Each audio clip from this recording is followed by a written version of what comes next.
ang Department of Health sa pangunguna ng kanilang Secretary Ted Herbosa. At ngayon naman kasama natin ang kanilang tagapagsalita, si Assistant Secretary Albert Domingo, Radio H. Asik Albert, good morning, Happy New Year! Magat Happy New Year, Edniel at Tina. Oo, sir. Happy New Year ang bati namin. Kaya lang, sinundan mo mga balita, magkasunod na aksidente, isa sa Malabon at dito sa Maynila. Kamusta ba, sir, yung assessment natin sa magdamag dito sa DOH? I understand hindi lamang yung firecracker-related injuries. Mukhang mayroon din tayong monitoring doon sa mga aksidente. Ano? Tama ba, Asek? Yes, tama yun na Edniel. Actually, naka-monitor ako nung report ni RH29 no, bago ako sumalang. Ito nga yung tinatawag natin na road crash injuries. Ano lang, no, isang bagay lang, minor correction sa lahat ng ating mga kasamahan sa media. Huwag natin tawagin aksidente. Tawagin natin banggaan. Inaalis kasi natin yung para bang senyalis na ay wala akong kasalanan. Kasi karaniwan, merong sigurong nakainom, di ba? Merong hindi naka-helmet. Kasi kung nasusunod yung mga safety precautions, hindi mangyayari yan. Yung talaan ko ngayon, kasi ngayon pa lang pumapasok yung mga bilang Edniel and Tina, no? Pero as of December 31 ng 5 a.m. kahapon po ng umaga, mas marami po actually yung mga road crash injuries natin, yung mga banggaan, 943. 943 nationwide simula December 21 yung naitala natin. At ang pinaka mga rehiyon po na nangunguna, hindi magandang manguna ka dito, pero yun yung kasi maraming tao Region 4A, Calabarzon, 139 cases. Region 7, Central Visayas, 115. Tapos Region 11, Davao, 114. Karamihan po talaga dito, mga lalaki, mula 15 hanggang 29, 15 to 29 years old ang mga apektado. At pag tinignan natin yung datos, kaya pa yung mga sinasabi natin, Edniel sa Tina, base sa datos kasi yun. Una, ang karamihan po dito ay mga rider, mga motorsiklo, 69%. Nakita ko ngayong report, no, parang rider yata yung nakasemplang 69%.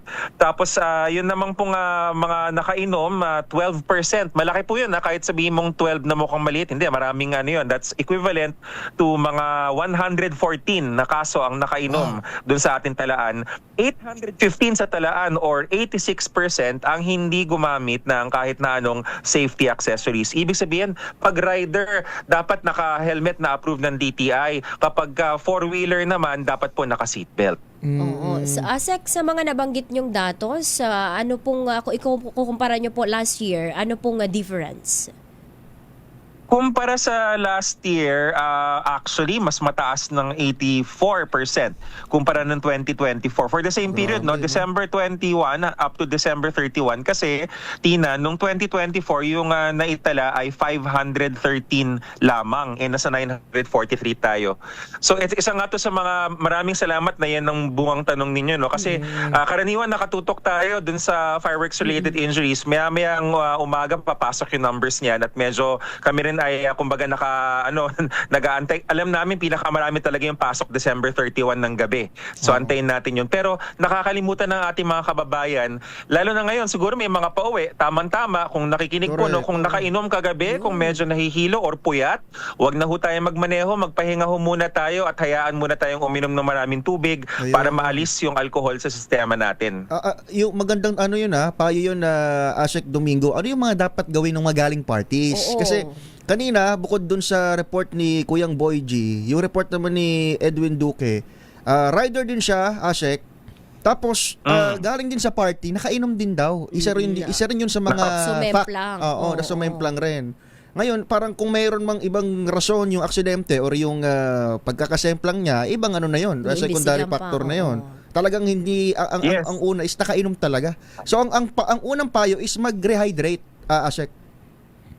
Yes. Well, ang pinakaunang payo sa lahat, Edniel, is wag nang uminom, di ba? Pero wala na, nakainom na bigyan ko kayo ng tip. Ngayon, pagka nakainom na nga, hydration po, no? Lalo na yung mga galing sa party ngayon, wag ho tayong pumasok. Marami kasi mga paniniwala na hangover cure, kesyo kumain ka ng ganito, kumain ka ng ganyan. Alam niyo, si medisina, simple lang po talaga yan, yung tubig, hydration. Bakit epektibo sa mga, hindi ho ako kasama doon, pero yung mga manginginom, parang yung naglugaw ka sa umaga. Kasi yung tubig doon sa lugaw, yung sopas, hinahydrate yung katawan. Pares. Oo. Oo. Don, pakibilan nga ako ng pares water. ngayon. Kaya, Asek, ano bang dapat? Mainit, maligamgam, Pwede ring o tanong, cold water? Okay naman po. Wala naman po na pinipili na temperatura yung hydration natin kung saan po tayo komportable. So yung iba ko para mabilis makainom, maligamgam mga iniinom kasi pag sobrang init naman syempre ayaw naman natin mapaso. So ang importante is mag-hydrate tayo. In one day dapat ang iniinom nating tubig mga 6 to 8 glasses, Tina. So kung nagre-recover ka, bakit kasi ang hangover, ang kalasingan na ganun ang epekto? Yung alcohol kasi dagdag sa nawawalan tayo ng tansya, kaya nga sumisemplang na nawawala yung tansya natin. Yung ating tawag dito, yung kidney natin, yung bato, napapaihirin na madalas kaya tayo nadidehydrate. Ganun pala. Alam mo, partner si Asik, very, bukod sa credible to magsalita dahil DOH spokesperson, nakakatakot to magbanggit kasi pag nakita mo yan sa personal, very fit na tao. Sa picture Pinapanindigan. din, makikita sa picture mukhang physically fit. Mukhang hindi nagpapares kapag umaga si Asik. Pero sir, iwan lang namin yung sa hangover dahil nagawa na natin yung point. Pero balikan ko lang, I understand mamaya pa yung dating ng mga firecracker related injuries na report. Pero comparing doon sa last year, so far sir, ano nakikita natin? Pwede kitang bigyan ng datos from last year para alam natin, no, kumbaga nakaantay na lahat ng mga news desk, ito yung comparison. Noong 2024, or rather, December 31, 2024, umabot ng halos 200, isang ano lang yun, yung isang gabi, halos 200 yung bilang nung kaso. At kaya kami medyo sabihin na nating tawag dito, ano bang term sa English? Basta cautious yan, maingat kami sa pagpasok ng datos kasi all the way up to December 30 ay mas mababa yung bilang kumpara sa 2024, Edniel and Tina. Pero alam nga naming mga taga-DOH saka doktor na hindi, ang pinakabugso kasi niyan yung mismong bisperas.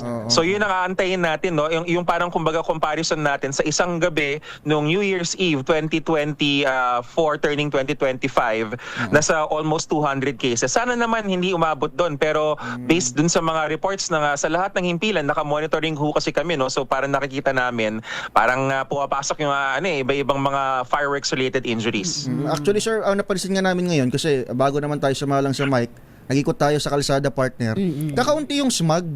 Tapos maliban dun sa areas na may Basura. parties talaga, wala ring halos basura ng paputok, yung mga papel ba? So parang ang dating sa akin is indication na kakaunti yung nagpaputok ngayon relatively. Sana ganon. Sana. Naway magdilang ang Helka, Edniel, no? Magandang indication 'yan. At isa rin, buti napansin mo yung nabanggit mo yung basura mula sa paputok, no? Isang paalala rin 'yan na valid sa ganitong oras sa ating mga magigising po at maglilinis, lalo na dun sa mga may mga nagpaputok. Huwag pong pulutin yung paputok. I-echo ko po yung advice ng ating Bureau of Fire Protection, no? Gustong-gusto rin ng DOH syempre, ay diligan niyo ho at ibabad ninyo ng at least mga 5 minutes yung paputok ng tubig. Hayaan yung malusaw yung papel. So, kuha kayo ng timba, buhos-buhusan nyo, or kung naka-hose kayo, huwag nyo lapitan. Diligan nyo lang ho, buhusan nyo, parang babad na babad siya. Tsaka nyo lang siya, walisin na. Huwag hong hawakan, huwag pupulutin, itabi na lang.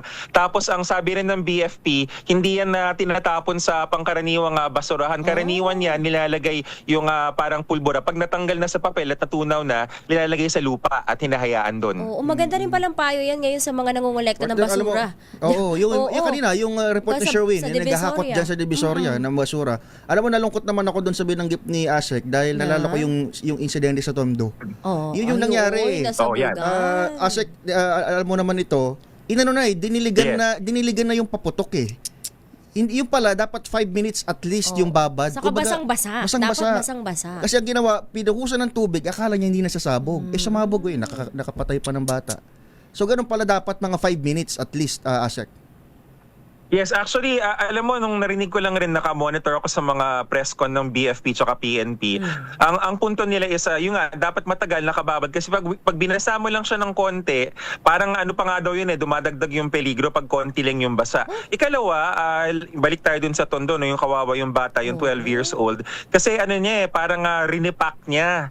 So, ang isa pang maaaring binasa mo nga at maaaring nalusaw yung packaging, pero kung merong bata, lalo na mga bata, nako po, na biglang para bang inipon, tapos pinagsama-sama sa maliit na lalagyan, parang nagkarga ka uli ng maliit na granada. Oo, yan no, pinapakita sa ating video. So sir, yung kabuuan ng report or monitoring ng DOH, again, inaantay pa ho natin sa mga kababayan yung pasok ng December 31, at least yung gabi, data sa firecracker-related injuries. Yes. Yung road crash natin o yung mga banggaan, ano pa sir yung ano yung pinaka-assessment natin sa pagsalubong ngayon sir ng 2026?